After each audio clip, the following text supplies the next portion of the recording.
Dende a páxina web principal da Ruta do Viño de Valdeorras podemos acceder tamén ás novas, que son todas as novas relacionadas pois coa actualidade da Ruta do Viño de Valdeorra, que obviamente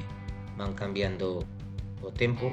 en cada ano pois que se repite a edición van traendo máis e máis novas. Logo temos tamén a axenda para aclarar o que é a parte temporal, onde se van a realizar, temos dende aquí podemos volver a acceder, e finalmente o contacto, que pois é o email, teléfono, a maneira que temos de cumplimentar para poder contactar cos